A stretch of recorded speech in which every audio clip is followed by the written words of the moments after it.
Hey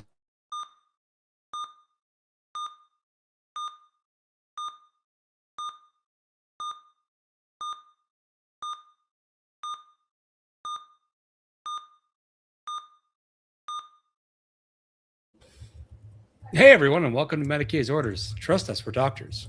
Just not that kind of doctors. I'm Seth, the Mad Doc, once again a longtime work player, and I'm joined by Nathan and Francois. How you boys doing? Doing great. Yeah. I doubt your orc credentials a lot. You know what? Okay. You know what? You be a doubter. Be a doubter. It's not hard to do it. I'm pretty sure you were to be a doubter of your credentials. Yes, of your Necron credentials specifically. My orc credentials. Doing good. Yeah. More like mad. What is the person who leads us at mad ethereal or something like that at this point? It's grumpy ethereal. Grumpy ethereal. Sorry, or very very irritated Necron overlord. Irritated overlord. Hey, it's 8 p.m. and it's still light out, so I'm happy. There you go. How you boys been doing? It's been 2 weeks. There's something that came out officially in that time period, I think. Yeah, I don't know what you could possibly talk about. I don't know what you mean. Did something come out officially, Seth? I don't know. What I mean, cottage season started, and I spent the last 2 weekends in the cottage. Yes. That was great. I hear there was some Stanley Cup finals. I don't know. I stopped paying attention once the Habs got eliminated. Yeah. But at least the Golden Knights didn't win again. I love that we both said the exact same thing. Look, man, it's okay for Carolina to win. It's not okay for the Golden Knights to win. Rod the Bod won another Stanley Cup 20 years later as a coach this time. So that's kind of a neat story. There you go. The World Cup started. Messi is now officially, as of today, the leading scorer of World Cup history. Okay. He was in Auburn and everyone was freaking out. He's really good. Apparently the Scots made an impression on Boston. I saw some headlines about that. Yeah. They did. They drank the city of Boston dry. They drank it dry and then they left the town cleaner than they found it. So bonus points. More power to them at this point. And then they went to Miami. Canada got its first ever World Cup win. Actually, Canada got its first ever World Cup draw and then its first ever World Cup win. In Boston, the Scottish team got their first win in 30 or 40 years or something like that. Or their first points or something. That explains the drinking the town dry, yes. Yeah. I mean, England also apparently they figured out had bought 5,000 beers from one bar in the town that they were in for their games. So, it's okay. I'm sure that, whatever bars are very excited for all this boon to their business. I haven't been to many sports bars in Boston. Those taps are deep. I'm sure they had plenty of product. Yeah, I'm sure Boston also just was we're out of alcohol just to get the Scotsmen to leave. They're like, they're still here. Can they just go away? Boston's a good drinking town. Yeah. That would be a way to get the Scotsmen to go away, though. Just sorry, we're out of beer. We're out. Go somewhere else. Go. I hear they have some across town. Go. Yeah. They have some just over in New York. Go down there and drink them dry instead. Yeah. I don't know. I guess, as we alluded to, the new edition is out. We are officially the first show since the official release? Question mark. That was a weird release, though, right? Because they kept giving us the rules in pieces, so the actual release day was completely anticlimactic. We had gotten everything on the Wednesday before. Everything was out. You're not wrong. Was updated. Yeah, you could. Other than seeing a bunch of people posting pictures of their piles of boxes for sale in their stores, the day itself. I picked up my box and built it. I haven't yet. I'm gonna grab my boxes from the Red Dragon on Thursday because I'm playing a game against Dan, and that's when I'm gonna get my stuff. My shipment boxes plural, 2 of them. Ooh. I had a lot of store credit to the Red Dragon that I used on those. My shipment doesn't arrive until tomorrow or the day after. GW doesn't ship until the day of release for their pre-orders, so that's always weird. Yeah, it's a little weird. Other places ship for delivery on the pre-order day. GW's or on the order day, release date, whatever. Yeah, GW's nah, you'll be fine. I know everyone else will be excited and playing with new toys. You can wait a few days. But now, because there are so many third-party, pairing tools and stuff like that for the new missions and things, on Friday, because of Juneteenth, I had the day off. A bunch of, me and some of my locals got together and we played, some games. mostly we had just enough people to play 2 tables, and I built demon models. And people asked me questions to judge their games, and I was like, I don't know anything about this edition. Okay, so similar story. After Wednesday, once we had everything, I made the RTT schedule for July for my local store. Like posted up like, here's the BCB link, guys. I'll have updated terrain and everything by then. And already some guy was like, hey, is there like an FAQ or questions thread? I was like, bro, the RTT is over a month away. I'm going to wait until a week before. And if GW hasn't answered it by then, I'll answer questions. But we're not taking questions a month before the RTT. The people are eager, Seth. I know, but they can play and learn and wait for GW to do something, and then I'll do work. Yeah, I can't wait to play in person because I played like a scuffed with half the rules game of in person 11th a couple of weeks ago, but that doesn't count. Yeah. And other than that, I've just lived on TTS, played more games than is honestly reasonable to.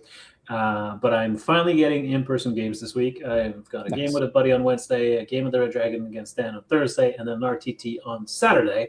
So I'm finally going to get to move physical models on the table, which for me is what finally makes it real.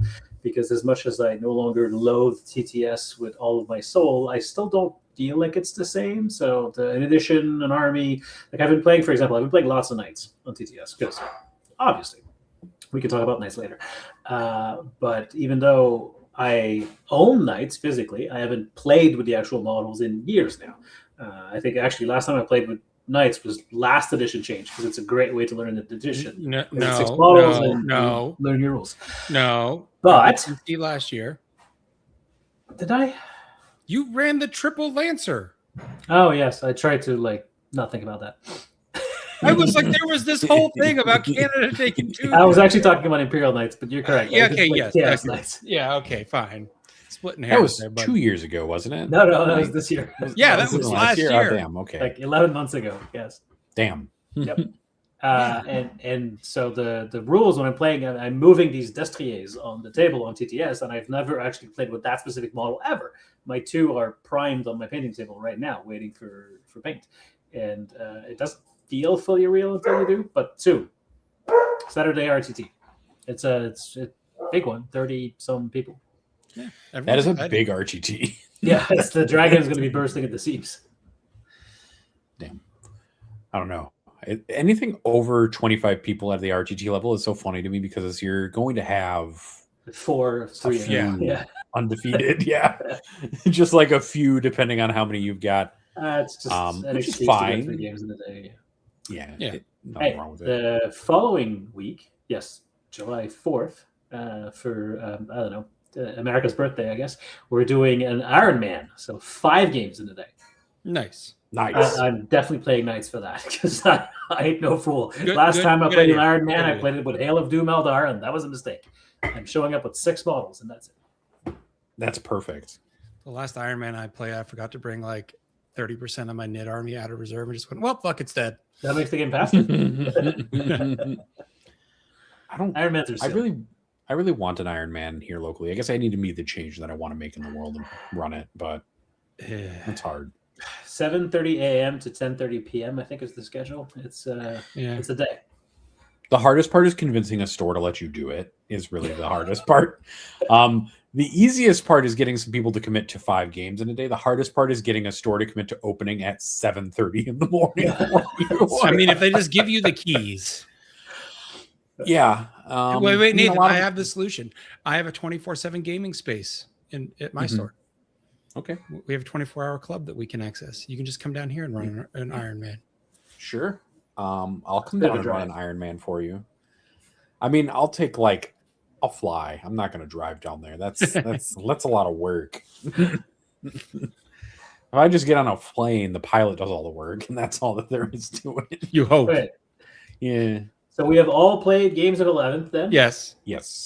How do we feel about it? Seth? It's definitely a new addition.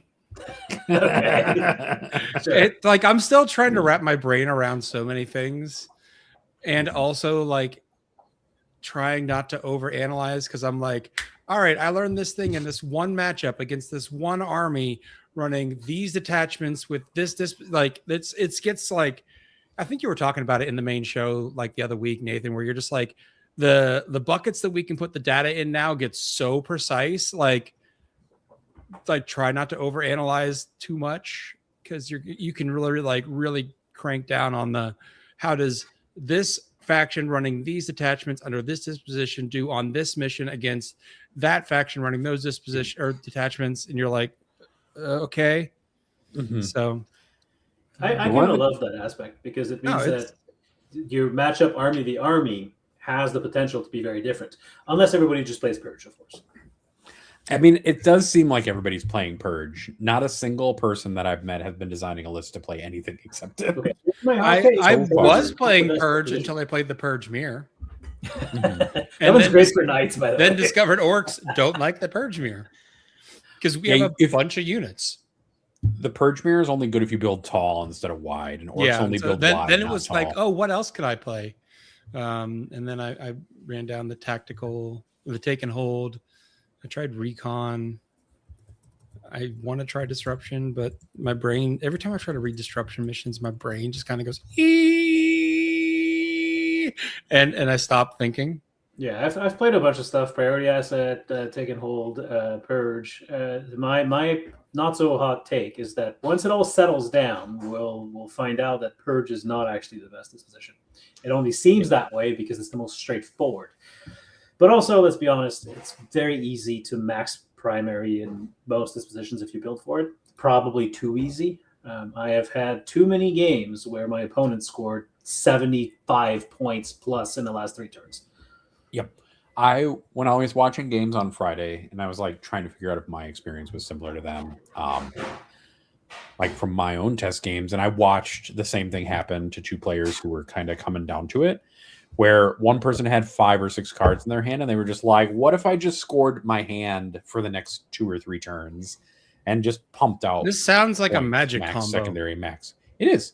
It's kind of like that. It's an infinite points combo, but you're like, all right, I've got all the parts I need, and blam, bam. Yeah, it's a combo. You basically wait for the right turn, and then you score 15 points, and then you score 15 points, and then you score 15 points, and then you're done. That's all there is to it. I think I fixed my mic, Nathan. Is that better? You did. You were very echoey. I was like, man, it sounds like we're having Francois yelling down a hallway at us. And that's because it was picking up my webcam and not my headset. Fair enough. I usually think to check before I come into the room, but not this time. I honestly was like not people paying expect enough from us attention to it either. But yeah, what about you, Francois? Mechanic in this one's very powerful. Yeah, it's very powerful, and I don't love it. So I don't miss drawing a goose egg in secondary turn 1 and just going, well, I guess I score nothing now. So from that point of view, I don't mind holding cards.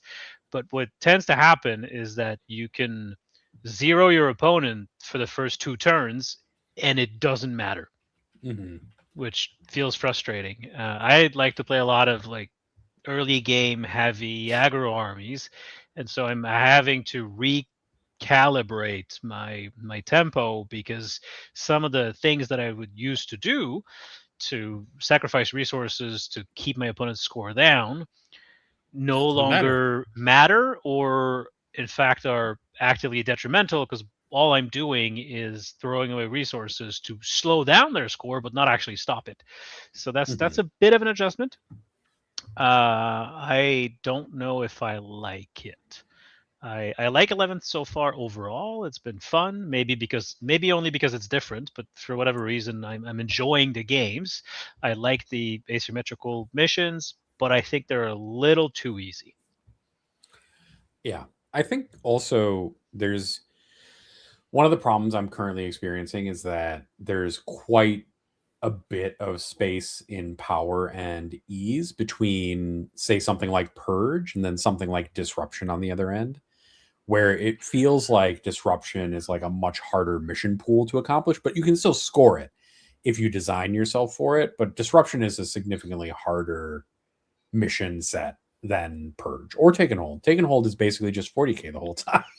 Yeah. So once you drill down to it, Purge gives your opponent more agency than most of the other missions, because Purge requires you to kill things, and so there seems to be a little bit more room for your opponent to deny your points on Purge than there are in other scenarios. For example, the Purge v Recon matchup, it's a good example of that, because in both cases, both Purge and Recon just have to do something to an objective to then just keep racking points the entire game.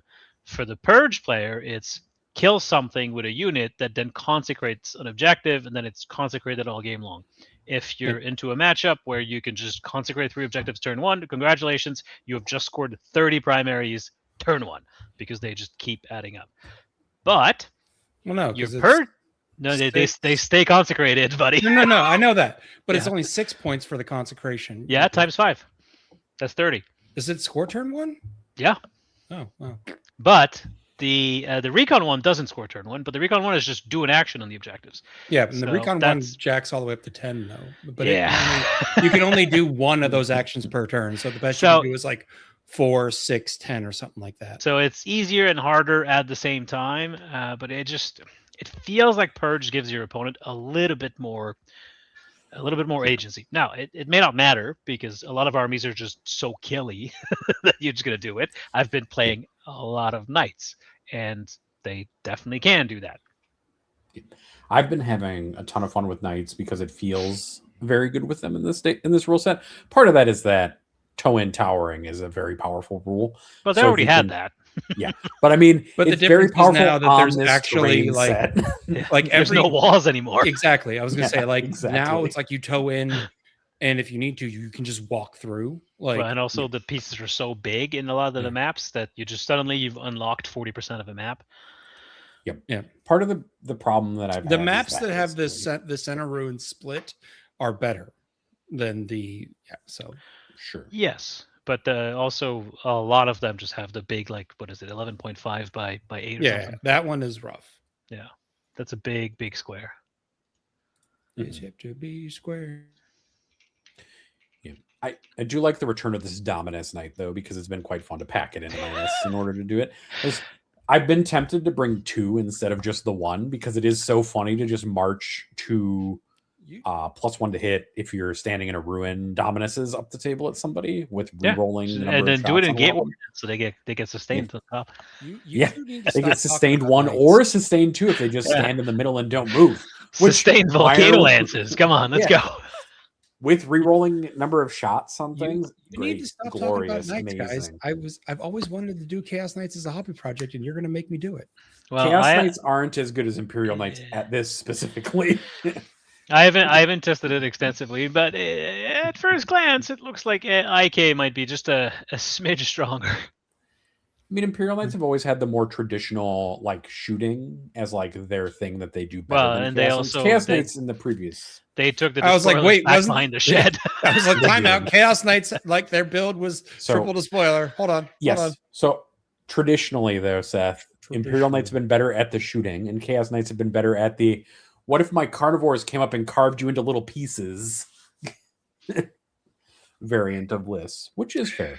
Both armies can do it, as is evidenced by the last edition. Like Chaos Demons seem like fun, have a lot of play. Yep. I don't know. Yeah, I've been like writing a bunch of Chaos Demons list. I haven't played them yet, but I'll just do looted knights, and they can be Imperial or Chaos. Yeah. Yeah. Actually, I have a buddy. I should send you pictures. I have a buddy who Don't has tempt me. a orc teamed knight army, and it's the conversions are really well done. It's like a knight with like the top opened up and like a weird boar or big mech in there, and like idols of Gork and Morg everywhere. It's really cool.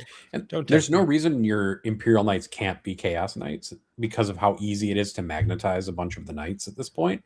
So, like, you can just make Imperial Knights that are carnivores by giving them like a different arm choice and stuff like that. Just creating a magnetized arm situation. But they won't have the backwards knees. That'll be fine. I think you'll be okay, Seth. I think you'll No, be fine. I no. think you'll survive. You just make them really aggressive, angry knights. Like, they don't have to be spiky or anything. They can just be the very. I want to go What if over there. what and if I punch somebody to stack death 3 knights. kilocans on top of each other?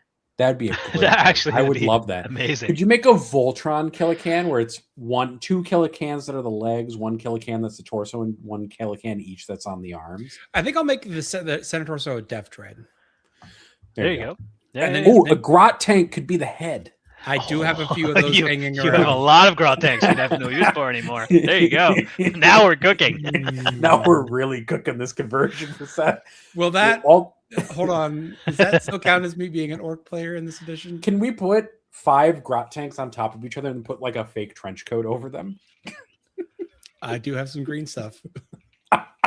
If you make 5 Grot Tanks in a trench coat as a big knight, I will laugh forever. There will be no moment where I do not laugh about that model. I need more green stuff, I think, to make it. I don't know. I can use some other I will fabrics. bring you some. I don't know how. I'm I'll send it scheming. to you. I was literally talking in chat today about doing looted guard, and I'm like, looted knights. Looted Knights would be guard. way more fun. And also easier because you only have to do like 5 or 6 models. True. True. We'll see. And it's just so much easier to work with big knights in particular because the whole top part of it is just hollow. So you can take off the top chassis Yeah. and just fill whatever the fuck you want. Knights I are do great. have for a stuff lot like of that. Now- whatever the fuck I want. Knights are great and fun, but I generally when knights are too good, it's a bit of a problem. And I'm not ready to say that they're too good quite yet, but they certainly can feel oppressive. Those boards are very friendly to fast shooting in general, so that's not just knights. That's Tau and some of their armies too.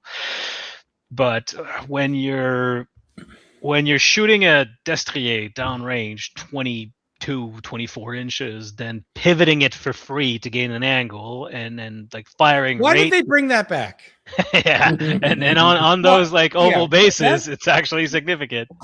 Why did they decide we had to make this rule? I feel like there's a lot of rules in 11th edition that remove the like obvious part we put into 10th edition because this was stupid and abusable. Yes, Like the the pivot's pivot. one of them. Like they specific that was a rule added after the start of the edition where they're like, hold on, no, we didn't nope, that's not how that's supposed to work. You're paying some movement to do that, boys. And then correct me if I'm wrong, but now if you heroic, you do get fight first. I don't think you get the Even though you don't get to activate first because it's not your turn, you still get fight first because there's no line saying you don't get that. weird. It's not under the Wait. charge move somehow or something like that. Sorry, I spaced out just- for a second. Repeat that for me. The question is, if you heroic, do you get fight first? You do, yeah. Yeah, because they removed the line that said you don't get that. And then I granted, fight burst is a little less powerful this edition because if I It's heroic basically into if you Francois, heroic, you get a free interrupt. But if you heroic, the thing that charged can still just bonk you first. yeah. But So it's there's it's still not like that bad. the 6-inch, like you didn't charge me heroic. I love that actually. But like I'm saying, like there's I use think that's cases great. for it. But it's just like there are things that are like we had this in the original 10th edition rules and we took it out, and now you're just like this Interesting they feels do. weird. Yeah, see Nathan's over here like, yeah, like what? Yeah. It's a thing That's it's so funny because it's a part of their rule system where they reference everything else. So I got to go quickly jot in the 12 point whatever rule it is. And it was like, and after making a charge move, you get the fights first. Yeah, so it's just like there's goofy little things like that where they didn't like carry over lessons learned that you feel like, I feel like, in like 6 months, they're going to drop a balance update and they'll be like, pivots back and you don't get fights first when you're heroic. Like we're just going to get all these things back from 10th edition. One thing that I do think that it won't be 6 months. It might be a month. Because GW has said that they're going to do updates every month for the first 3 months of the edition. You know what else is in a month? What? WTC rules deadline. Just in time for WTC rules. Okay, now you've triggered my other rant, Okay. which is I spent the weekend building the orcs and playing orcs on TTS. There are a number of inconsistencies now between the orc models in the box and the orc rules in the app that, as best I can tell, are just going to be a thing until they release the orc codex. Like War Boss is on a 50 in the box. On the app, he's on a 40. Weird Boy's on a 50 in the box. On a 40. Oh, You know, I like have all one these- better for you, Seth. You're gonna hate me for telling you this. If you go in the app and read the Blood Surge strat for Orc Boys in Green Tide, you'll notice that the way the timing is currently written in the app, Yep. you get to do it before the opponent shoots. Now, that No, is you play- 100% a mistake, but you play the strat before the opponent shoots, and then you do the movement after they shoot. correct. That's not what it says in the app right now. We're gonna go look. Yep, go look. Our orc player recently was like, "Guys, have you seen this?" They screwed up the wording also on the same one in Space Wolves. Like clearly, they tried to like fix it to make it work with 11th, and they messed it up. But it doesn't. The words after the opponent shoots are not there anymore. Yeah, The timing just says when you're declared, you do a surge move. That's all it says. it's so funny to watch orcs get an Eldar version of that stratagem. You get shot at, move. Yeah, well. Without It has to be towards the closest, but yeah. Now that is, I can only expect a mistake and not intended. There was a thing where the Sisters one used to be like that too at some point, and then they fact it pretty quick. So they just oopsied the rule. Look at Seth's face; he's reading it and going, "Wait a minute." Yeah, no, you're right. Yeah. Now I would not play it like that because I do not expect that it's going to stick, but Except here's the conflicting part about the FA. Because so when you this is ghetto as hell. I'm gonna screenshot this and put it in the Discord for us so you can see what I'm talking about instead of shoving my camera on the screen. But when you pull up the stratagem in the app, it has the FAQ for the stratagem right there. And the FAQ, yep, and it doesn't reference anything.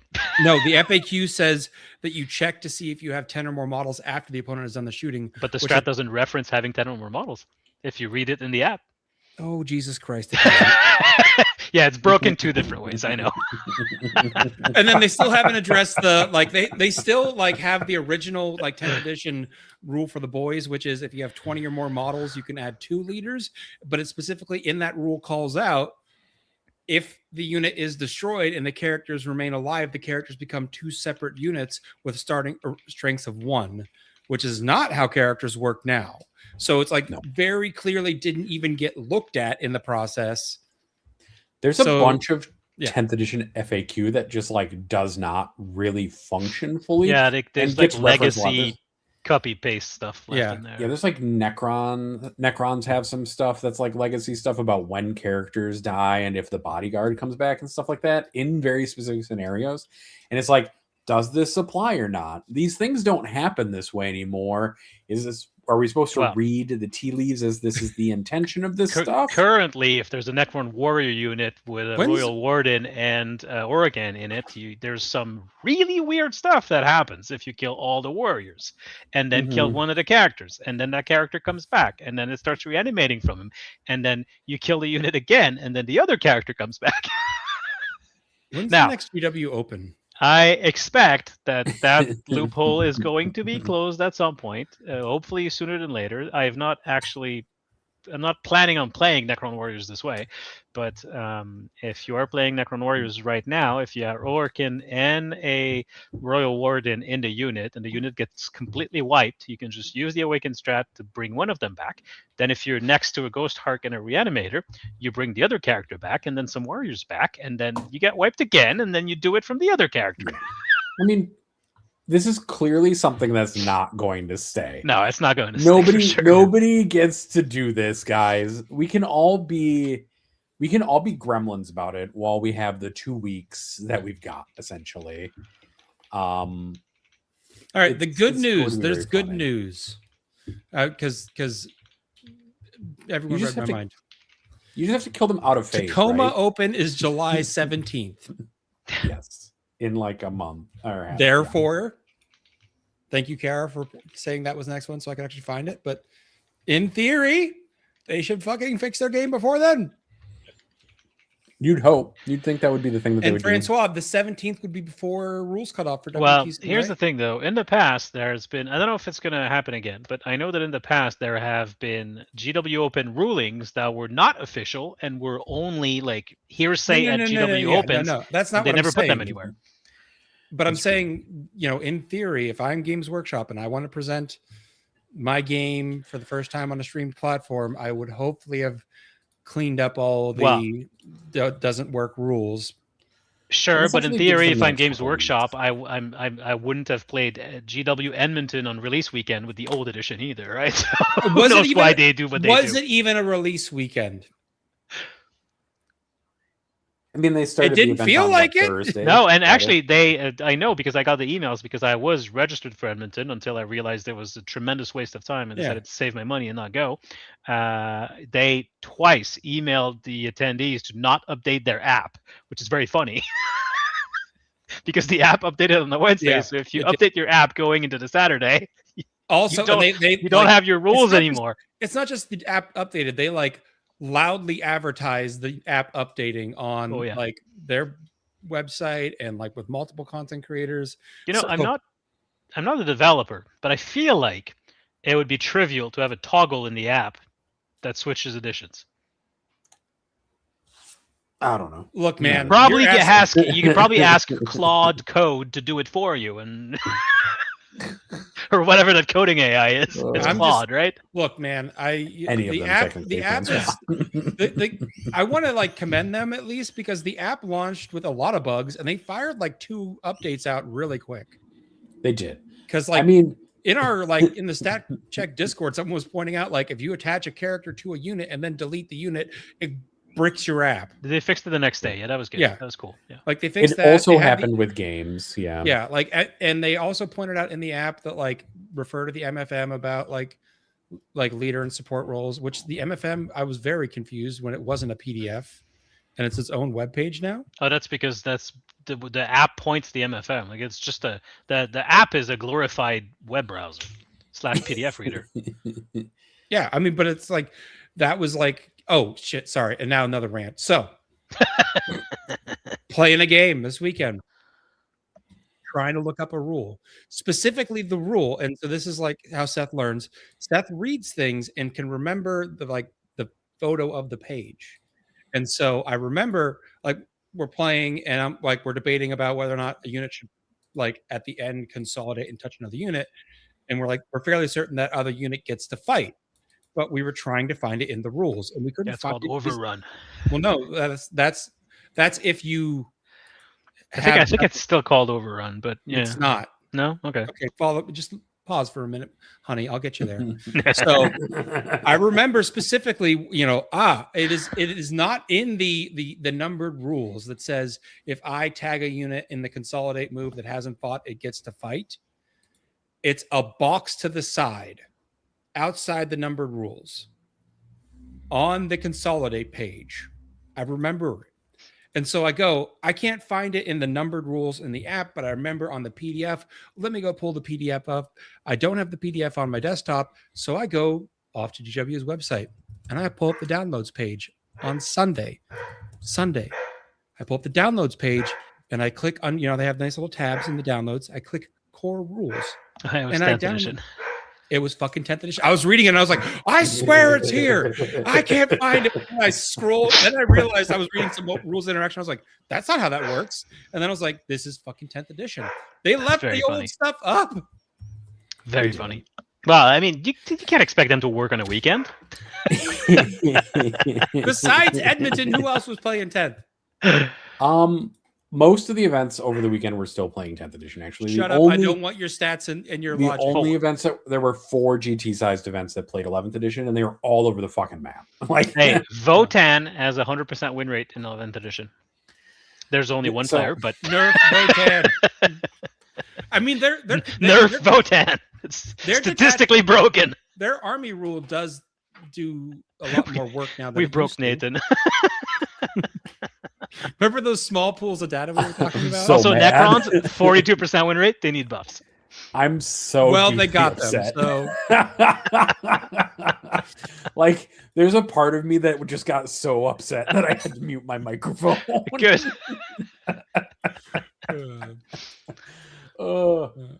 Yeah, like I don't know. the There's game sample size is like 5. Yeah. There were like 7 Tau player, and that was the most played faction. Yeah, Whoa, it's nonsense, crazy. ridiculous. The best part is going to be watching Nathan have to try to talk seriously about stats tomorrow. He won't. I won't. No, he will. That's what we pay him for. Because I won't. I'm not going to be on the episode tomorrow. He can't handle it. Nathan, Too are painful. you I have a pee hacking meeting. according to chat? That would be p hacking if I was doing it with any intent of looking for statistical significance. Not really, but kind of, but no, not really. Look. All right, let's As have a some fun. scientist, I'm going to tell you something real quick about stats in 40K. There's a lot more complex analysis I could do than win rate and over rep and things if I wanted to. I don't, because for the most part, I'm going to be honest, if I say something is statistically significant to a 40K player, most of them look at me like I've grown like an additional head. Well, And plus like- you do things like objectively assess that Space Marines should be in C tier, and then Innis will put them in S right away. Yeah. Also, I just have to deal with the fact that people are going to do whatever the fuck they want and then complain at me about how my numbers are wrong. And you're merely the vehicle from which the numbers flow. Yep. I reject All your right. reality and substitute my. All right, we've all had some 11th edition games under our belt. We've done a little griping.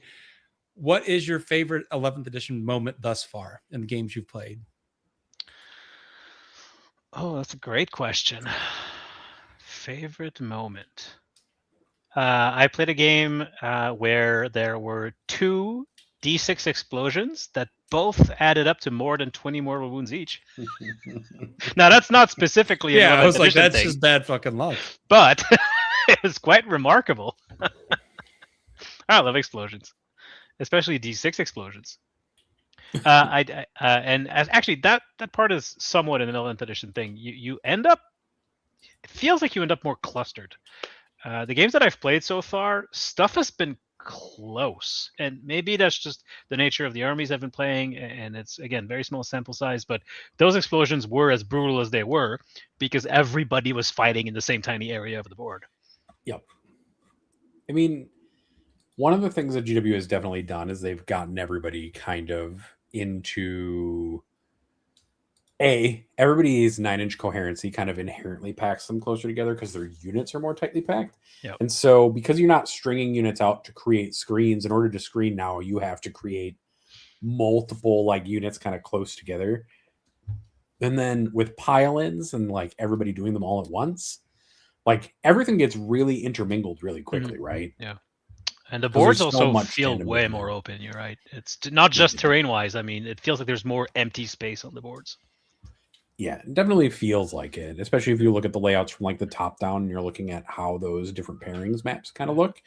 They do have a lot of open space because a lot of the terrain pieces are like really long instead of like long and wide. Yeah. Also, almost everyone seems to be building very tall lists, and that might be just an early edition artifact where everybody's still trying to get a grasp on the game. And so I know I'm doing it. I prefer to play small elite armies when I'm trying to wrap my head around how the game works, and then from there you just branch out a little bit more. So maybe that's why.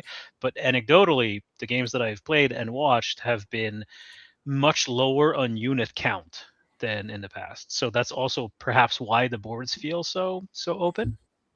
Could be. I think one of the like interesting features though too is that normally people would play with more transports in previous editions. Mm-hmm. And it feels like instead of a very transport heavy edition, we're now into more of a like your shit's not in a transport anymore edition because transports murder the shit out of units that are inside of them instead of mostly protecting them. Oh, Especially yeah. if you're wound. They're like, so again, I'm looking at this from the orc perspective. They're good at reducing your unit footprint because I'm running, like a unit of flash kits with a banner knob. That's 11 40 millimeter bases. You get a much tighter footprint in a truck until that truck fucking dies, and then you lose some dudes on the way out, and then truck explodes, and you're battle shocked, and you're like, God damn it. Yeah, I played a friend of mine on his Drukari a couple nights ago, and let me tell you, there was a lot of swearing involved because I killed some venoms, and then the stuff inside suddenly disappeared as well. It was bad. Yeah. So I shared a picture. I have it. Nathan can probably pull it up. I have it. Oh, sure. I'll pull it up. Give me a second. This is my favorite 11th edition moment thus far, which is I'm grabbing it. As I've titled the image, apparently legal coherency. For my 20-man boy unit with Gazgul and a banner knob and a boss knob. And funnily enough, that unit is also still all benefiting from cover. Yeah. They just all touch different pieces of cover. Mm-hmm. But I was just like, this feels weird, but it is. Well, legal. I'm okay with that because that feels less weird than having them strung across the entire table, right? The best I was able to do is I got on the other flank of this board. I got a unit of boys to be in cover in 4 separate pieces of cover. Do you like the Dakamek? The Dakamek? I was just putting them on the table to find out, and turns out you need to put 3 on the table for 1 to live, and then it can shoot. And then that one spiked the shit out of its dice and like picked up half a unit of like Hearthguard in a single volley, and I was like, oh, okay. But to answer your question, looters are better. So it's literally the same points as Ludas. Ludas can sit in a terrain feature in the back and be like, I'm hitting bitches until it's time, and then someone touches an objective and they're like, I have cover, and you're like, I don't give a fuck. I hit on 6s, but I'm re-rolling everything. Yes, but the Dakar rig looks cooler. It does. And Ludas maybe are old models. Yeah, well, there's rumors in the ether of a new Luda Burna kit, which that's an old kit. It needs probably get some updating. A new truck kit, which is an old kit. Yeah, but it's good. I like the truck kit though. It's if you've built one of those motherfuckers, they do. I have built 6. Yeah, they don't have great contact. They don't have great contact points. They tend to fall apart. Yeah. And they're also supposed to be rumored a new battle wagon, but that kit is still pretty good. So I don't know. And it looks cool still. Yeah, it's still fine. I don't know. If they do that, I suddenly have a lot more fodder for these looted knights because I have like 7 battle wagons. You want to know what the way to figure out if that's true or not is orcs have to win the Armageddon campaign. Yes. I'm going to go vote for that. It's in phases this time, so you can't just win one phase. You have to win multiple phases this time. So the orc players need to be consistent, which no orc player ever has been. Hey, I'm going to bring pain to Seth by talking about this, but it's the chat's fault because the chat has brought up the issue of differential scoring, and so I want to talk about it because obviously I'm prepping for WTC, so differential scoring is my life, and differential feels very different right now. So if you're Is different a nice way of saying bad? Yes. Well, not necessarily. So the differential points are made up, right? It's a construct. The fact that it's 1 diff point per 5 battle point, somebody decided that it was going to be that at one point, and nothing says it has to be that. It could be changed. It could be 2, it could be 3, it could be 6, it could be 10, right? You pick a number, and that's going to be your differential. Right now, if the game goes anywhere close to completion, both players are scoring in the 90s. It's almost every single game, unless there's a tabling, the score is going to be within 10 points. It's extremely difficult to not score your points the way that the game is designed right now, and I feel like that's what GW wanted. GW does not want feel bad games. They want everybody to feel like they have a chance even when they don't, and so they made it very easy to score so that someone's going to win, but they're going to win like 98 to 93, which is fine for singles, but it introduces a problem for team formats. They have a teams pack, which WTC is going to, as far as I understand, use because they're trying to like unify the game and play the same thing everywhere. In the teams pack, they have the teams for the entire like 8-player team win differential at 12, which is higher than what WTC is currently doing. But also, it might not happen. There's going to be so many draws, and I don't know yet what's going to happen with that. Are we going to play a WTC and it's going to be a sea of draws? They were already very common. Famously, Canada in 23 and 24 drew 4 and 3 times out of 7 games. That was part of the problem. We were playing armies that were too drawish, and then last year we finally broke out of that by bringing like wacky stuff like 6 Lancer Knights. And I'm proud of you. Well, it worked out. What if we just cracked the top stopped 10 with doing- that? So that was beautiful. But I'm slightly concerned that for the team's environment, which What is if the we best way to just play got 40K, rid of it? Got rid of you could just add the battle points and just go, we're just adding the scores Yeah. on 100. Do it. Why not? as someone who doesn't care for teams, I think that's the better solution. So you because- just have a score out of 800, but then you still have to have where is a win and where is a draw, right? Yeah, If no. we- But so the thing that always kind of felt weird with me with teams is the math at the end, because it's like you guys always like to say in teams like every point matters. No, every 5 points matter. Well, it depends. Have you scored 5 or 6? Then that 1 point You know what I matters. mean? Like sometimes it like you get down to So- like whatever, you're dickering and you're like it doesn't change the diff, so who cares? Yeah. So if you're really down for like every point matters, just do raw points then.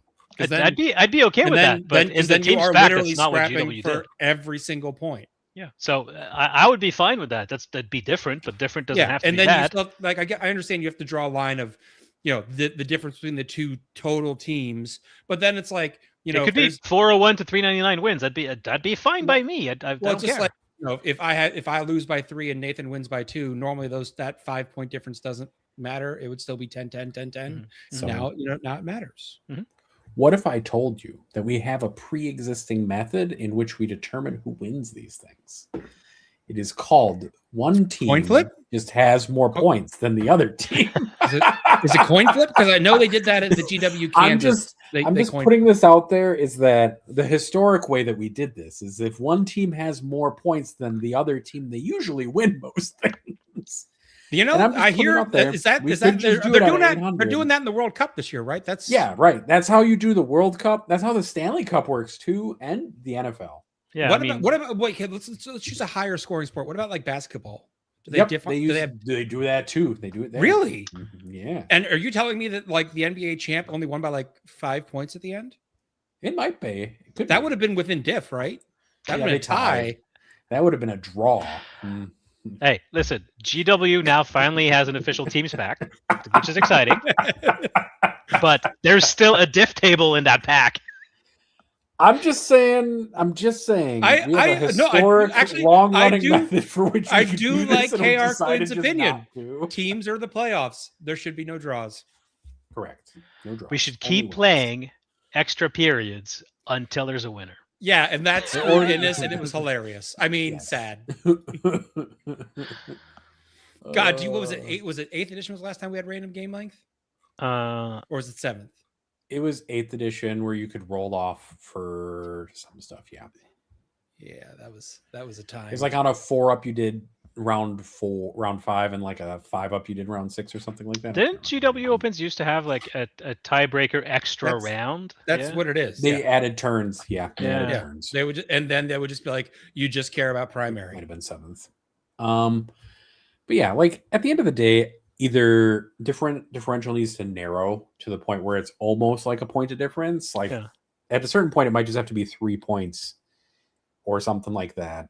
Yeah.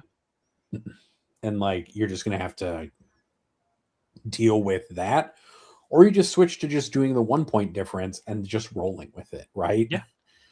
And like at a certain point, does it matter if it's 800 points and whoever has 1 more point wins, or if somebody has 3 more points and that's the one diff they need to And win? then if the score is 400 to 400, you go into extra innings.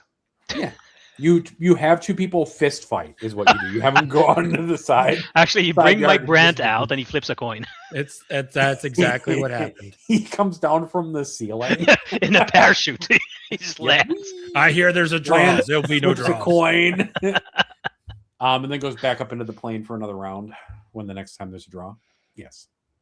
I don't know. Overall, it's exciting. It's fun. The murmurs that I'm hearing, it seems like everybody's having a good time, enjoying it. I haven't like obviously we're all complaining about various little things that we don't like, but the vibe around the game feels positive.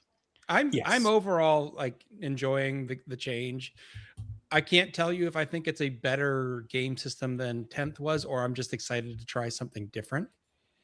I think there's a fair amount of that occurring right now where I'm happy to try something different and have a new puzzle to solve. And it gave me a reason to go back to playing orcs, and it doesn't feel horrible to play them. Honestly, orcs seem good. Like just looking at them peripherally, right? Yeah. I will be honest that I don't believe orcs are good until somebody does something successfully with them. I've become a disbeliever. I did have a hilarious list. So like I was trying, like let's try all the dispositions and get a feel of. And so I was like looking through, and I was like, okay, what can I run for recon? Which was Speed Wog, which is not the Cult of Speed one in the Codex, but the one they released like just randomly one day in a Armageddon book where it's like you auto advance 24 in a straight line, which I didn't really need that for. But with that, I could combine it with what was it, Tactical Brigade. And so I had 6 units of bikes and 6 units of Storm Boys and 3 units of Def Copters. And it was just like just an obscene number of bases. And just like that fills the deployment zone real good. I put like half that shit in reserve, but it was still just like random bullshit. Go. You were feeling the need for speed. Like there might be a list there. It was definitely not the one I played because Def Copters suck. Sorry, Michael Mann, you were out there being like, oh, they're not too. No, they're bad, bro. They're bad. I do love all the experimenting that's happening. People are going back, throwing out their old expectations. Detachments that you used to not see are coming out. It feels exciting. And unlike last time we had an edition change, we don't have Wraith Knights with spilling death wounds overwatching you and killing 20 boys in one go with one Overwatch. I will say the changes to Overwatch have made me generally happy. Because I didn't have to be traumatized in my first game of the edition by it. Well, just wait until people realize that the Land Raider Redeemer is now criminally cheap. And I know. I already played against one of those. It killed like 4 bikes.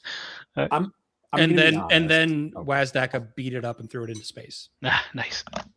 I would not be surprised to see that Tau and Necrons were the massive early winners in early stages of 11th edition. I think it's Knights and Tau, but Necrons are also good.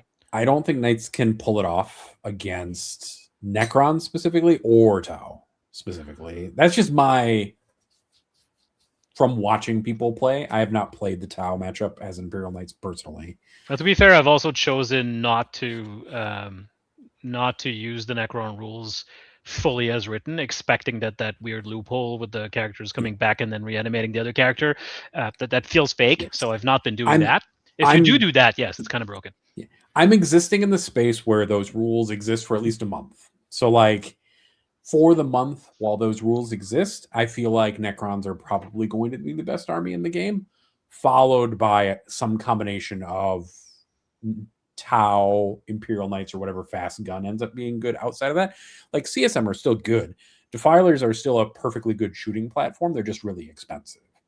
Sure, you're paying 670 points for 2 Defilers at this point, but they still kill the vast majority of your opponent's armies. At least they don't do it in Overwatch anymore. True. They don't do it in Overwatch anymore, but they do it in the shooting phase and the combat. And if your Defiler is in EC Coterie, it gets to ignore mods, so cover's fake. Yep. And like at a certain point, what does it matter when I'm re-rolling all hits anyways when I have Abaddon sitting there? It's like, it's really cute that you have cover. I'm still going to hit you like 50 times. With exploding lethal 5s. Yep, exactly.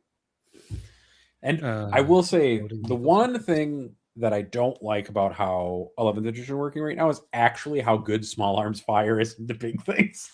It feels really terrible to be a knight and to slowly get las gunned to death. Losing a big knight to like chip shooting from GSC, just random dudes with las guns is a trip. It hurts a lot. And that's a lot of it. That's because cover just does not help you at all in that scenario. And like, there's nothing the knight can do because of its 3-up save You just slowly get chopped down to size by any AP whatsoever. Yep. The AP change is way more impactful than I thought it was going to be. Yep, I agree. And I think save profiles are actually going to have to change for big vehicles in order for them to be a little bit more durable. Because as is, I have been mostly tabled as knights both times, like that I played. Like I've had a big knight or two left both times, and like none of my small shit left. Yeah, that's a fairly common knight experience in the games that I've played, but that still means scoring 96 points somehow. True, I did still score 96 points. Part of that is because the Imperial, their subductor squad is like doing the Lord's a lot work. of heavy lifting. the space cops with shields are doing tremendous work on the table for me. Yeah, with an assassin. Space cops. Yes, Judge Dredd is doing great work for me by scanning objectives and things, you know. Or just standing there. Both are good. Yeah. You guys want to pour one out for the probably the biggest clusterfuck next weekend? What is that? Oh, ATC. Yep. Oh. Actually, I have one. All my friends are going to that, and I'm just those like, poor judges.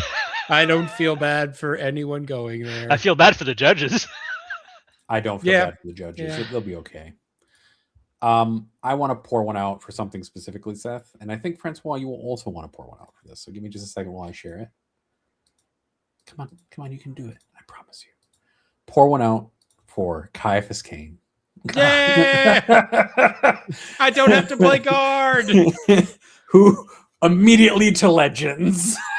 Which is a shame because the rules are fluffy, but not like incredibly game warping. So that would be a totally fine regular character. He does have stealth, which I find very funny. That's just cover. He always would have anyway. But it is very funny to me personally. I like the fact that he's not allowed to be in reserve because he's too unlucky and like, ends up on the battlefield. That's like, mwah.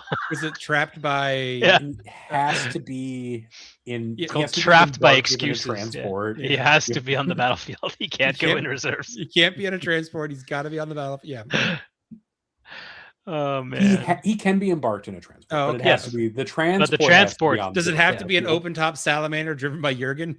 No. The other thing that I find very funny is that Jurgen is a token. Well, they said it's because you can build them on the diorama base. Sure, I'm sure that's what they meant by it, but it is way funnier that Jurgen is a token. And he's also unparalleledly lucky.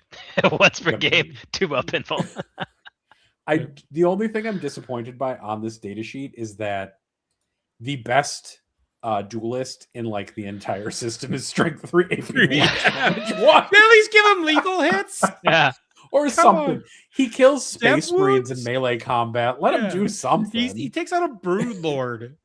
Yeah, he has taken out Chaos Space Marines on multiple occasions. Yep. Yeah, and Broodlord, he fought a Broodlord to a standstill until Jurgen killed it with a Melta. Yep. Yeah. Why can't they? Yeah, that's the other thing. Why is the Melta not a extra attack one shot Melta in combat? Yeah, that would be very funny. Actually, combat Melta. I would have loved that. Actually, that would have been perfect. Well, at this point, he's Legends, so feel free to write your own rules and play it with your buddies because that's the only thing Legends is good for. Anyway. I did still order the model because I'm like, I still want them. I get that. I probably will pre-order it a little bit later. I'm trying to at least hold off a little bit.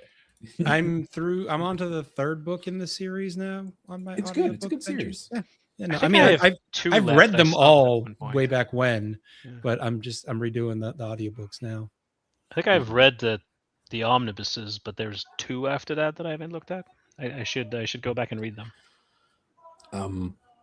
I've been playing Rogue Trader actually recently to like jump to another kind of 40k media. Trails in the Infinite shows up in this most recent DLC, and it's very funny.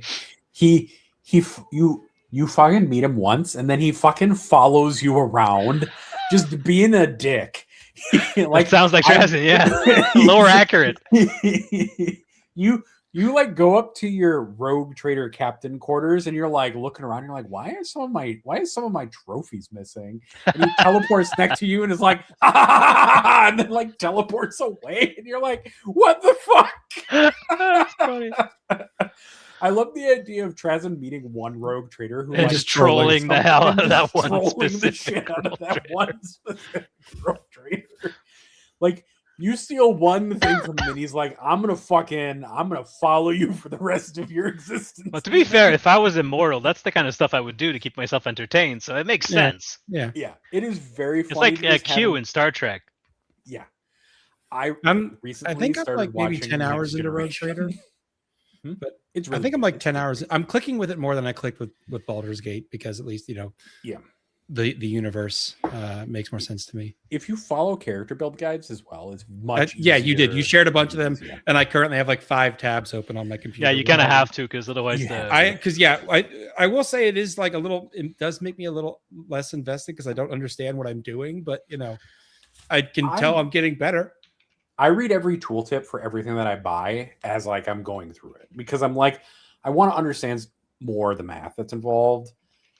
It's hard to build a bad character in the game, but you can do it. Yeah. Oh, yeah. Because the rogue trader is like definitely a power fantasy at a certain point. I mean, at the point where I'm at in the game, Argenta has an upgraded heavy bolter, and I just put her in a corner, and I'm like, "Go shoot those guys!" And that heavy bolter everybody in build the is a room little dies. overpowered. Yeah, I that got sister in the- battle just mows down everything. No, the thing that just like I recently just got the navigator, and her just like everything She's that I great. can see dead, and I was like, "What the fuck?" Yeah, she opens her eye and everybody dies, which lore accurate. Yeah, but I wasn't expecting it to be that potent. Yep. The other part of it is that she's just the best officer in the game. So like, Oh yeah, orders are by broken. far. I was gonna say orders are broken in that game, but orders are broken in 40k tabletop too, so that Yep. makes sense. Oh, but the Gargan players are just wailing and gnashing of teeth that their order packages cost so many points in CP anymore. Boo-hoo. And if they're battle shocked, they can't be ordered because the orders fall off. Oh no. The other thing that's really fun in that game, by the way, is just the random bullshit you can come up into. And I don't want to spoil any of it because you're kind of early in the game. There are some really big, cool things that happen over the course of it. But you just get to do random wild shit. Like you get a sniper at one point, and she gets an ability where if every time you kill somebody, she takes another shot at somebody else nearby. So there was a point where I would snipe one person, and then you just watch the whole character model turn and shoot another person far to the left, and they just explode and then turn all the way to the other direction, kill another person with the sniper rifle, and then stop. And then you're like, oh, I still have shots left, though. And then you do it again. Yep.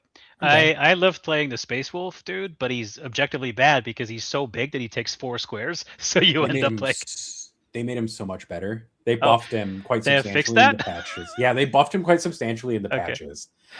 He's quite cool. I use him a lot because why not Space Marine? well, I mean, the rest of my build, the rest of my characters were so overpowered that I was using the Space Wolf even though he's bad because he's cool.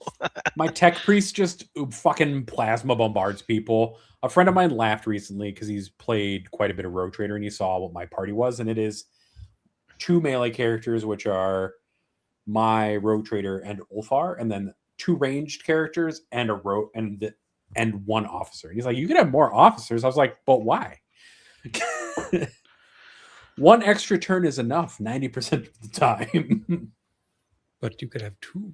Yeah. You And can. Chad is pointing out that guard isn't in a good place despite orders. And my answer to that is you might be right. Actually, you probably are, but I don't care. Orders are still Yeah, I'm bullshit. sure Bullshit. Nemo is still going to 20-0 people all fucking weekend at ATC. Why with does a baseline human just go faster than an elf because you yell at him? Why does his t-shirt suddenly turns into power armor because you yell at him? They cost 75 points for 10 now, and no. they're not as good, and they get hurt by. Well, to be fair, they cover. probably should have just nerfed recon instead of nerfing all guardsmen because recon No, was too good. No, just nerf all guardsmen. But that's They should have just GW4. converted Yeah. recon into a 1 DP detachment. I'm just putting it out there. Make recon a 1 DP detachment and take away most of its rules. Oh, okay. The second part is important. Yeah, we were like, hold You on, missed, Nathan. you missed the whole other part of like what happens to 1 DP detachments, which is that they strip all of the rules off of them.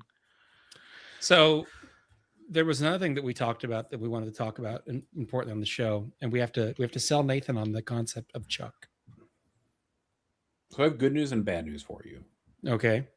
The good news is, like, I would watch Chuck, as I said in the backstage yet. The bad news is I just started watching The Next Generation again from the first episode. Oh, that Well, first season's rough, my friend. It's bad. The first episode, so my wife's cousin has been staying with us while she waits for some housing stuff to line up because she's doing research. She has a research internship in Chicago. And she has never seen Star Trek because she's like 20 years old. And you started her with season 1, TNG? Yeah, I was like, let's watch the first season of TNG. And we watched the first episode, and I was like, season 2. And I was like, what the fuck? This is so much. Well, weirder than I actually, remember it's Trial at Farpoint is episode 1, right? That one, you watch that one, then you jump to. Well, the first episode is crazy. Like, Isn't that's it the one first with Q episode and where the putting shows up. humanity It's on trial? Nonsense. Yeah, it's just. Yeah, I think it's Trial at Farpoint. I think that's the title. It is. It is the Yeah. first one, and Okay. that episode is crazy though. If you But it's don't know important anything about because Star it Trek. introduces Q. Yeah, but you could have done that in like the second season, or You maybe know, the third. if you want to lose an entire day, you go on TV tropes and sort of start digging on that website. But one TV trope is called growing a beard, which is when a show suddenly gets good, and that's because on TNG, when Riker grows his beard, the show gets He's good. won the show. Well, and the second episode though is a redo of an episode from the original series where they go near a sun and everybody gets drunk. And Oh, then yeah. the third episode is the third or fourth episodes where they meet the Ferengi and they're on the planet and there's like the ancient empire stuff. That's when the show's like, oh, I guess we don't have to be weird at the whole time. Well, I think season 1 also has the episode where they're like Robin Hood and the Merry Men in the holodeck. Yeah. But Yeah. I will say, despite that, the young sci-fi nerd has gotten excited and is now watching The Next Generation just of her own accord. Which is And the worst ever episode of Star Trek remains Star Trek Voyager, where Janeway and Lieutenant Paris have lizard babies because they went to Warp 10. Look it up; it's true. It's an actual summary of the. Also, I'd forgotten how annoying Wesley is. Oh Like, yeah, As an adult, I am so much more annoyed by this tiny child showing up in places. where suddenly he's it just makes not sense that supposed Picard to will always be. tell him to shut up. Yeah. Also, in one of the episodes, they do go to Warp 10, and apparently Wesley is some kind of warp travel god. And I was like, come on, guys. This is dumb. Why are we doing Not to this? get too deep into Star Trek lore, but as of Picard, Wesley is confirmed to be one of those like weird travelers. He's a traveler. That's in the episode. They Yeah. confirm it. And they're like, Yeah. Picard, you have to be nice to Wesley because he's a god and he's going to travel around for the rest of eternity. And I was like, for fuck's sake, guys, come on. Have you ever watched the Honest trailer video on TNG? No. You should. I'm going to send you a link later. Okay. It's Sorry, worth it. Seth. Do you not watch Star Trek? Are you just I've never like... seen a single episode Oh or a my movie. god! Oh my God. How are we friends? I was It- just waiting for I you think- guys to ask. Seth's just looking at the two of us because we've proceeded to be the same. Because I person remember the again. title episodes from season 1 of TNG from like 1987. Yes. I also realized that the series is ancient, and I was like, oh, damn. So, I remember anyway, watching it when it first aired. I wanted to talk about Chuck, but then you guys want to talk about Star Trek. But Chuck was fun. I too. haven't seen any Chuck. What was I You gonna should say? watch Chuck. That was the whole point. We were going to pitch you Chuck. Like You pitched told us to that your Power friend Hour. said it didn't age well. He's never explained himself after that. I don't want to risk it. I have very fond memories of Chuck, and I don't want to risk it. My wife and I have been rewatching it. It's still very good. All right. In 2 weeks from today, we will group watch one episode of Chuck. Only if Seth watches an episode of Star Trek. And Fine. then we You are tell gonna me watch what one episode of Star episode Trek, and we will get. I have to find a way. Oh, to it's get very Nathan tempting Chuck. to make you watch the lizard baby ones. No, this is your one shot, Francois. Oh, a good episode of Star Trek. Okay. It's your one shot. I will watch one episode of Star Trek if Nathan watches one. Feels like episode of Seth Star Trek. would be a Deep Space Nine man. Choose wisely. I don't know what Deep you're talking Space about. Nine is my favorite series, actually. The Next Generation is good, but I think Deep Space Nine is the categorically better show. Once they get the Defiant, yes, I agree. I think the earlier parts of it, where it's just colony management, is very interesting because a lot more coming and going. One of the problems with the first season so far of The Next Generation is that the crew gets along perfectly, basically the whole time. Well, the TNG there's is no competence drama. born, right? It's like everybody's always perfectly competent. I think that's stops a little bit in the second season onwards, because that's part of what, like, there's more interpersonal drama.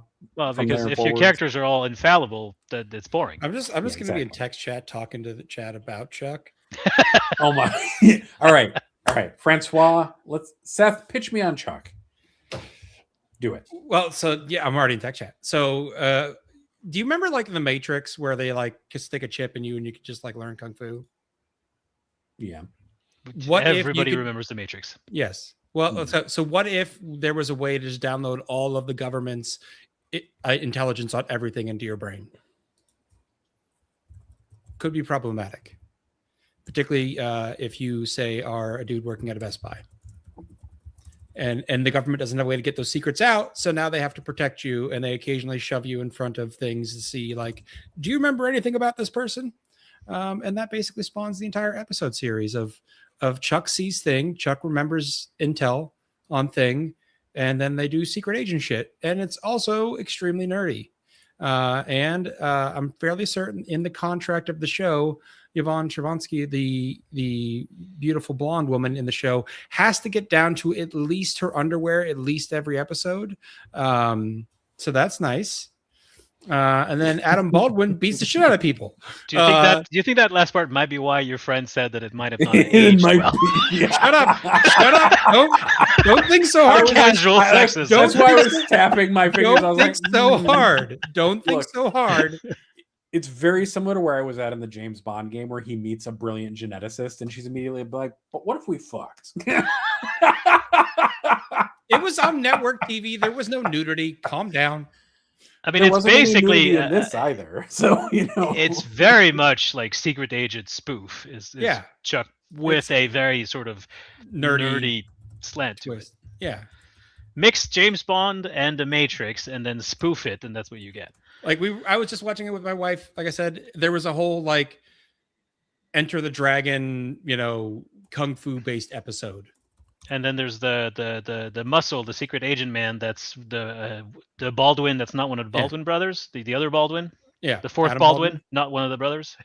the not famous Baldwin. Well, no, he's like he you'll does- recognize him Yeah. if you see him. He's more famous than the other Baldwin brothers. He's just not related to them. He just shares a name. He has some amazing one-liners in that show that just crack me up. Because he's like his cover is he's like one of the salespersons on the Best Buy floor. They call it Buy More or whatever.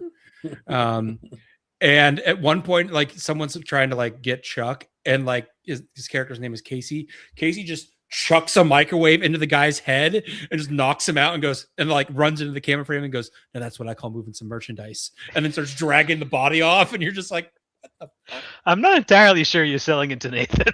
It's hilarious. It's campy. I'm and like hilarious. listening to this, being like, this sounds like something that definitely has not aged well. It's campy and hilarious. Go watch This it. is like, My wife and I are gonna think hard about what episode you have to watch. all right, I will watch the pilot this weekend Okay. or this week sometime. All right. You guys got to tell me what my episode of Francois, Star you Trek also is. have to watch a pilot. You should just watch the Francois pilot. has seen Like, both. just watch it. Francois is like the glue that connects us right now. Seth, you should just watch the pilot for The Next Generation just to get it. Like, if you can handle just that said Yeah, it but level, the pilot is bad. Yeah, you It's- just said it's- it was bad. if you can the pilot handle- for Chuck is good. if you can handle the level of meta commentary that comes in the package that is the first episode of Star Trek, then I think you can be on board for the rest of it. I think if we want to sell him to Star Trek, we haven't watched the Best of Both Worlds, which is the season 3 to 4 cliffhanger with the Borg. That's like an exciting episode. I think part of my problem is like the later episodes require you to have built kind of like Yeah, like an emotional investment in these Yeah. characters. exactly. And like the first episode of Next Generation is an hour and a half long because it's a movie.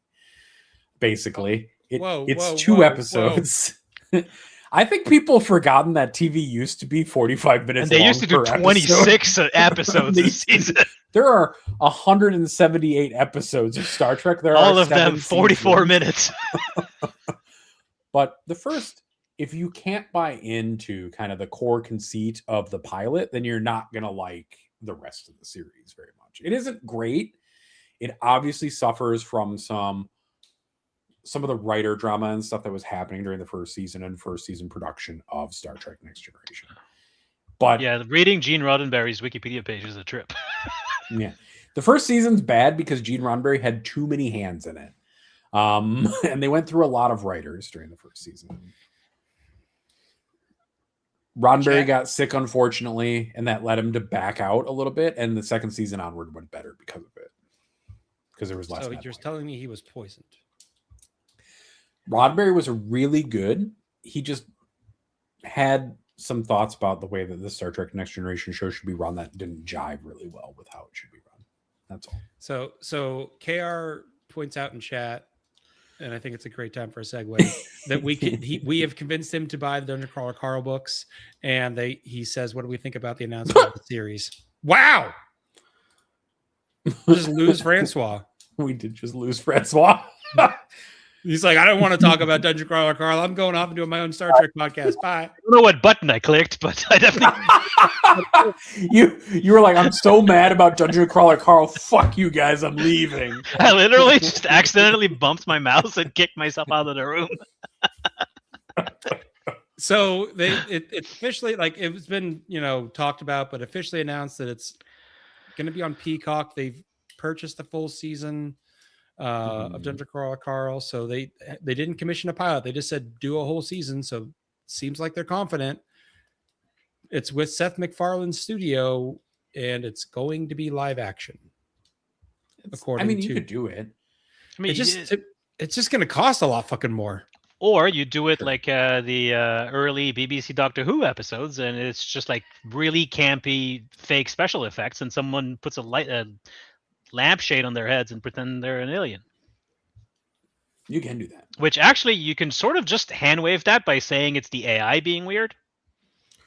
I mean, I will say that one of the things that you can just do is that most of the people in the first season specifically are still people. Human, right? Yeah, because they can't change races until the third floor. Yeah. Trying to animate Donut, though, that's going to be tough. I mean, you just use it like you just probably use a normal cat and have it talk. Like the Teenage Witch. Like a stuffed cat. That honestly, looks like completely fake. Yeah, I know who you're talking about. Now I'm trying to remember. Was it Sebastian? No, Sebastian was the cat from Salem. Sebastian was the cat from Hocus Pocus. Yep. You just have him animated like the Garfield movie. Just go real silly with it. I don't just, like when it was Seth MacFarlane's studio was attached, I just assumed it would be animated, and that made sense. I think it'll be fine. I think if they can't do a good job with the cat's name is Salem, Sabrina the Teenage Witch is the name of the series, yes, and Sabrina is the witch guys. Why was that uncertain? I remember watching that show when I was a kid. It was great. Chat's like Sabrina, and I'm like, yeah, that's the name of the witch. Cat is Salem, yes. The cat is Salem. I think they could do it. Like they've done other shows with heavy CGI, and most of this doesn't have to be heavy CGI until like the third floor. When Sabrina the Teenage Witch is not as ancient as I thought. It was airing until 2003. It's a 21st century show. I thought it was older than that. That's still over 20 years ago. Yeah, but I'm very old, you see. I mean, they remade it. Yeah, but if Melissa Joan Hart's not in it, it's not the Teenage Witch. It's not real. It's not real. Melissa Joan Hart or bust. Yeah, I mean, Sabrina the Teenage Witch started airing in 1996, which was a very long time ago. That went for 9 years? I was 15. Yeah. It's funny to think of shows that, like... Rude. It's funny to think of shows from, like, your childhood and stuff, and then realize, like, either they only ran for 1 or 2 seasons, or they ran for, like, a decade. Yeah. So this comes out in funny ways sometimes. I really want to go see the He-Man movie that they just released because I used to watch that show as a kid, on Cartoon Network and stuff like that. And it was purely made to sell toys.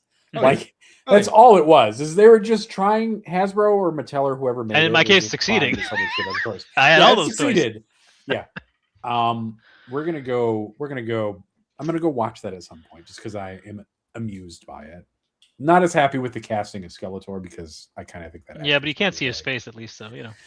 True. Jared Leto is a scumbag, so there's that. Wait, is Jared Leto Skeletor? Yeah, Yeah. but you never see his face because he's always got the Skeletor mask. Apparently, he Okay. also does a really good job, which makes me upset. Because Well, that I means like that just makes me. If you're gonna mad. cast him as something, a villain whose face you never see sounds like. That is basically perfect. You're not wrong. Because God, was he an awful Joker? I mean, he's a bad person. We gotta talk He about was the a Suicide bad Joker, Squad but now? he's a bad person. No, Which one? He- There's two. One of them's better Yeah. than the other. he's the like a Suicide method. Squad or the Suicide Squad? Are we talking about like the saving of Harley Quinn or the other one? That's Birds of Prey, I suppose. Yeah, that's the Emancipation.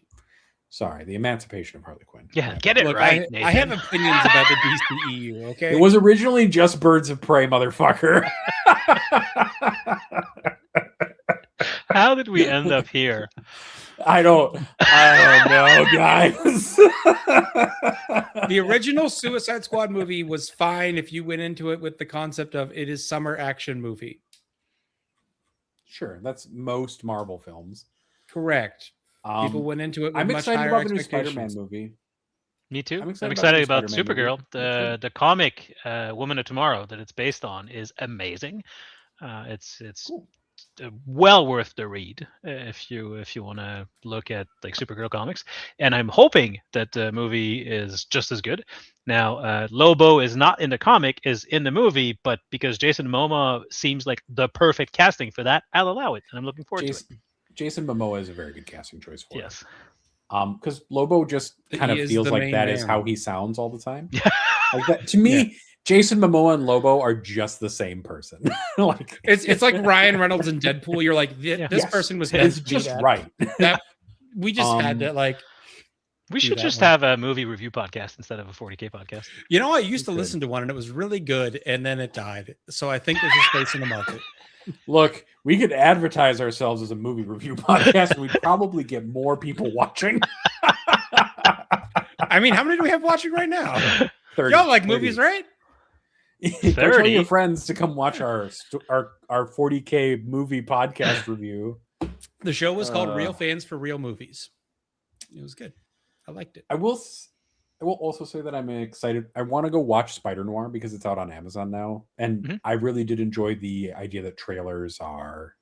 They did a black and white, and then they did a really oversaturated colorization of it. That True was color. Yeah, true color. I don't know. And Spider Noir was a really unexpectedly fun part of Into the Spider-Verse, Yep, which were good. along with Those Spider things- Pig. Spider Pig. Pig, Spider Pig. Spider Pig doing whatever a Spider Pig does. That's from the Simpsons movie. I think Spider Pig in Into the Spider-Verse as They well. did. They actually Yeah. did. Yeah. They did put Spider Ham in it. Yes. Spider Ham. There you go. Not Spider Pig. No, Spider Ham is sleeping downstairs right now. Where's Ham? We haven't seen a He's ham bush asleep. yet today. He I got some new cat toys earlier today, like motion, and he burned a lot of energy. We're gonna put it that way. Good. So I'm he just was sad- sleepy. I'm sad that I don't get to see the ham though. He'll I don't know. I don't want to summon him because if he's asleep and you summon him, he's probably just going to turn into spicy mode and then decide that the cord dangling from my neck is a toy. Well, there are worse ways to end the episode than Spider Pig. Getting strangled by a cat. Yes, Chooses to show up, he chooses to but show up. yeah. It's really just I don't want him to be electrocuted. How dare I? I mean, I understand. I get that.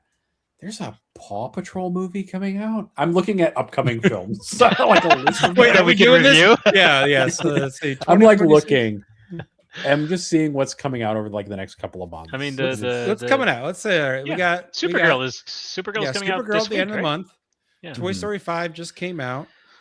It's bad, guys. Don't give in to Disney's fucking money Yeah. grab. Come on. Yeah, Minions, but the toys are fighting Monsters. against tablets and electronics. Come on. Yes, I That's understand. That's that a you're compelling old, and I- story.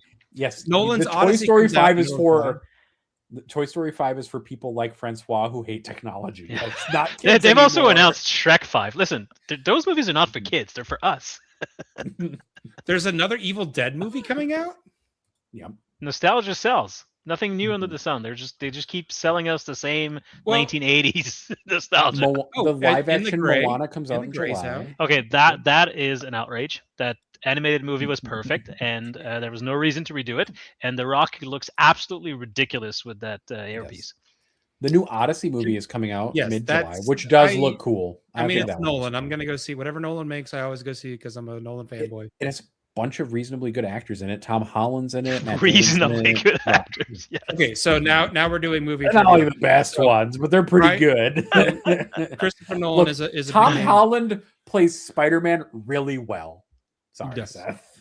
So Christopher Nolan is big name director. He is, very prestigious at this point. Lo and behold, Matt Damon, several years ago, says, he's got a couple of teenage daughters. His wife says, you're spending a lot of time away from the family. He says, fine, honey, I'm gonna cut back a lot of my roles. I'm not gonna do anything major unless Christopher Nolan calls. And she said, sure. And this was in couples therapy. They made this agreement in therapy. And then Christopher Nolan goes, I need you for a supporting role in Oppenheimer. And the way Christopher Nolan, by the way, auditions you is you go to his house and you read the script in front of him. Oh, he's famously anti-technology. Yeah, he's got. Yeah. The scripts are printed in his garage and never leave. Yeah. So it's like, then Matt Damon's like, I'm going to do this movie, honey. And then it's like, okay, you're going to do that movie, but then you're going to take a break, right? And then Nolan's like, I need you for a leading role now. All right, I'm going to stop at the end of August. The rest of the movies coming out are Super Troopers 3, which is anybody who enjoyed that movie really excited for Super Troopers the third installment for some reason? The Super Trooper universe? It is, I can only guess, exceedingly cheap to make these movies.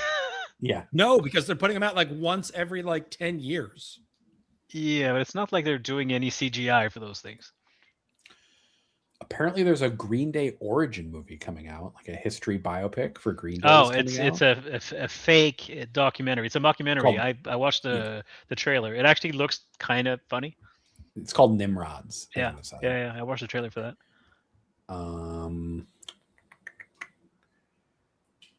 The Coyote versus Acme film looks fun to watch because it looks very funnily meta. There's a lot of meta jokes in there. Yeah, they flat out say we only releasing this for the tax break or something. Yeah. So no, do you know the whole? Yeah. I'm aware of the background story. Yeah, they tried to kill it, and yeah, and so that means potentially the Batgirl film might someday see the light of day. I'm really excited for the part of it where Foghorn Leghorn is apparently an evil capitalist in it. I just you were saying they never show us anything new. I appreciate that concept of that movie because I'm like, that is something new. It is.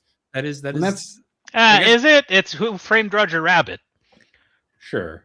But I think you forget how old that movie is, Francois. No. All right. How old is Who Framed Roger Rabbit? 1988, Francois. I remember watching it when it came out. It is in theaters. It is actually probably not because old. I was 6. I probably wasn't watching it when it came out. It's not exactly appropriate for a 6-year-old. It's 38 years old, Francois. and you were familiar with it. See, timeless classic. Yes, my parents used to put it on, and I got traumatized by when they kill the shoe. Oh yeah, the vat of acid, dip it in the vat of and the acid. sound that it makes, right? Yeah, it makes the most piteous squeaking sound. My mom was like, "Oh, isn't that movie really cute?" I'm like, "No, it is not." Actually, it's really dark. Yeah, it's quite dark and bad. It's one of the examples of animated, but not for children. The main actor who plays the detective apparently was having psychological issues because he kept having to imagine all the cartoons around him, and he started just seeing the cartoons in his real life. He was dissociating from reality because he was too into imagining the cartoons all around him because he was acting with nothing around him. He didn't really have any human counterparts on screen for the most part. Yeah, it was just him. That movie's a trip. Yeah. Playing patty cake, yes. Sure thing, Roger Rabbit.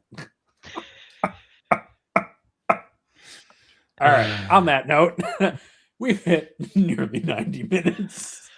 Somehow. We fulfilled our contractual How? No one obligations. knows. No we one ever did knows. it. This has been a fever dream. I don't know actually that any time passed during the process of recording the show. If you're still watching this, thank you. I'm sorry. Welcome to whatever this is. Please come in 2 weeks when we do this again. And remember, How we're can not we bad. say- We're just drawn that way.